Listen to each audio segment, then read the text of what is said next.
हम सभी को पता है कि हमारे सौर मंडल में एक ही सूर्य है और वही इस धरती पर जीवन पनपने का मुख्य कारण है। लेकिन अगर हम बात करें ब्रह्मांड की, तो इस ब्रह्मांड में हजारों मंदाकिनियां यानी कि गैलेक्सी हो सकती है और उनमें लाखों सूर्य हो सकते हैं। तो इस तरह से हमारे ब्रह्मांड में करोड़ों या उससे भी अधिक सूर्य हो सकते हैं। अंतरिक्ष वैज्ञानिक अपनी विशालकाय दूरबीनों से दिन रात शोध कर रहे हैं और हमारे आकाश में होने वाली हर हलचल को रिकॉर्ड करने की कोशिश करते हैं। आज के वैज्ञानिकों के पास अत्याधुनिक यंत्र हैं जिससे वे जहां एक तरफ परमाणु से भी सूक्ष्म कणों की गतिविधियां माप सकते हैं, वहीं दूसरी तरफ आकाश में सैकड़ों प्रकाश वर्ष दूर स्थित तारे के साथ क्या हो रहा है ये भी जान सकते हैं। लेकिन फिर भी आज के ब्रह्मांड विज्ञान की परिकल्पनाओं के आधार बहुत मजबूत नहीं है।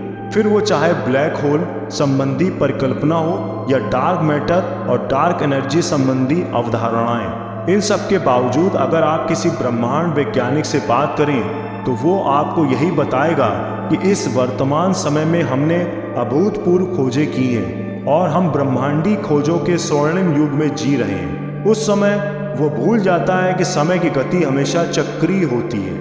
आज जो हमारा वर्तमान है वो कभी किसी का अतीत रहा होगा और किसी न किसी का भविष्य भी होगा। हम भी उसी भविष्य की ओर बढ़ रहे हैं जो कभी किसी का अतीत रहा होगा।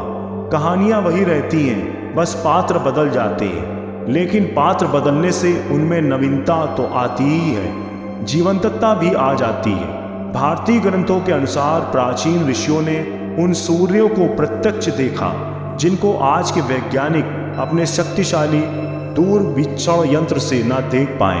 ऐसा ही एक विवरण यजुर्वेद के तैत्तिरीय आरण्यक में दिया हुआ है। यहाँ पर यह पूरा संवाद वत्स ऋषि के पुत्र पंचकर्ण और प्लक्ष ऋषि के पुत्र सप्तकर्ण के बीच का है। ये दोनों ऋषि पुत्र आपस में बात कर रहे हैं कि हमने 7 सूर्यों को तो प्रत्यक्ष देख लिया है, किंतु 8वां जो कश्यप नामक सूर्य है उन्हें हम नहीं देख सके हैं। इससे जान पड़ता है कि कश्यप सूर्य मेरुमंडल में ही परिभ्रमण करते रहते हैं, लेकिन हम वहां तक जा ना सके।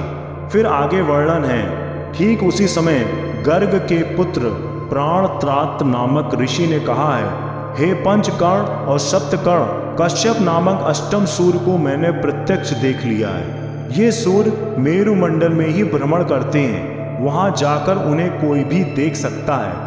तुम वहां योग मार्ग से जा कर देख लो।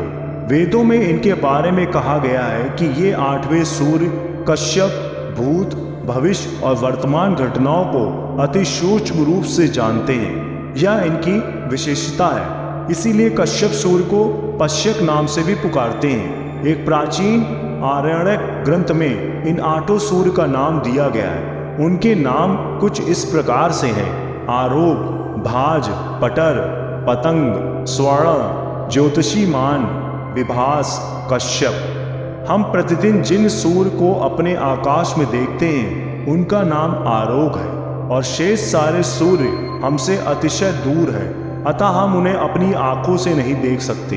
अब यहाँ ये कहना कठिन है कि ये हमसे समय में अत्यधिक दूर हैं या स्थान में। यहाँ एक रहस्यमय शब्द मेरुमंडल का प्रयोग हुआ है। ये मेरुमंडल क्या है?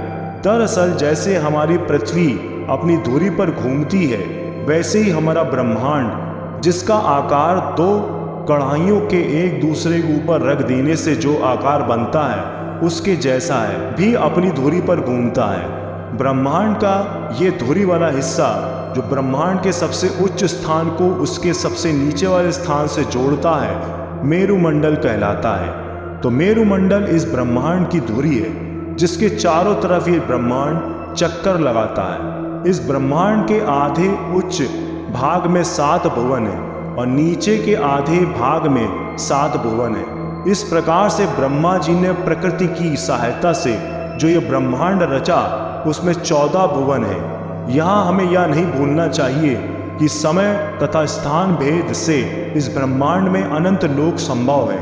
ये बिल्कुल वैसा ही है कि रात को सोने के बाद आप क्या स्वप्न देखेंगे उसकी संभावनाएं अनंत हैं। अब फिर से लौटते हैं वेदों में। यजुर्वेद में आगे स्पष्ट किया गया है कि इन 8 सूर्य में कश्यप ही प्रधान सूर्य है। आरोप आदि सभी सूर्य इस कश्यप सूर्य से ही अपनी प्रकाशक शक्ति भी प्राप्त करते हैं। आरोप सूर्य के परिभ्रमण को तो हम जानते हैं। अन्य सूर्यों में भाज, पटर और पतंग, ये तीनों सूर्य अधोमुख होकर मेरु मार्ग में नीचे की ओर परिभ्रमण करते हैं और वहाँ के लोकों, भुवनों एवं प्राणी समूहों में अपना प्रकाश फैलाते हैं। स्वर्ण, ज्योतिषीमान और विभास, ये तीनों सूर्य ऊर्ध्वमुखी होकर मेरु मार्ग में ऊपर की ओर परिभ्रमण करते हैं और वहाँ के चराचर वस्तुओं को प्रकाश देते हैं। कश्यप सूर्य की अक्षय ऊर्जा से प्रकाशित ये सातों सूर्य अपने अपने आयाम में स्थित अन्य सैकड़ों सहस्त्रों सूर्यों को प्रकाशित करते हैं। चूंकि इस ब्रह्मांड में समय तथा स्थान के विभेद से असंख्य लोक संभव है, उनमें से बहुसंख्य लोकों में प्राणी जगत और ऋतुओं का आविर्भाव आदि की संभावनाएं प्रबल है और इन सब के लिए एक सूर्य का होना अत्यावश्यक है। ऋषि वैशंपायन जी का कथन है कि जहाँ जहाँ वसंत आदि ऋतुओं और उनके निर्दिष्ट धर्मों का आविर्भाव है, वहाँ वहाँ उन सब के संपादन के लिए एक सूर्य का अस्तित्व रहता ही है। इस न्याय के अनुसार सहस्त्रों या असंख्य सूर्यों का अस्तित्व संभव है। इस संबंध में वेद का एक कथन देखना काफी दिलचस्प होगा। यद्याव इंद्र ते शतम शतम भूमि उत स्यु न त्वा वज्रिन सहस्त्र सूर्या अनु न जातमष्ट रोदसी इति। हे इंद्र, यद्यपि तुमसे शत शत स्वर्ग लोकों का निर्माण संभव है और सैकड़ों भूलोकों का सृजन संभव है, तथापि आकाश में स्थित सहस्त्रों सूर्यों के प्रकाश को पूर्णतया तुम और तुमसे निर्मित स्वर्गादि लोक सब मिलकर भी नहीं ले सकते। यहाँ इस श्लोक में श्रुति स्पष्ट रूप से उद्घोष करती है कि ब्रह्मांड में एक दो नहीं सहस्त्रों सूर्य हैं और उनके प्रकाश को इस ब्रह्मांड में स्थित असंख्य लोक मिलकर भी नहीं ले सकते।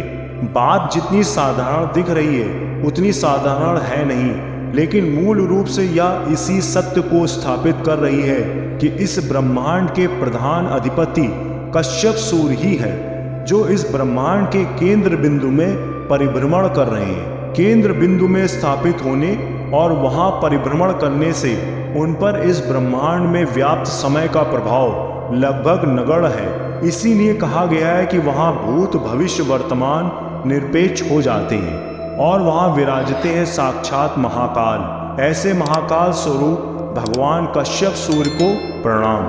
धन्यवाद।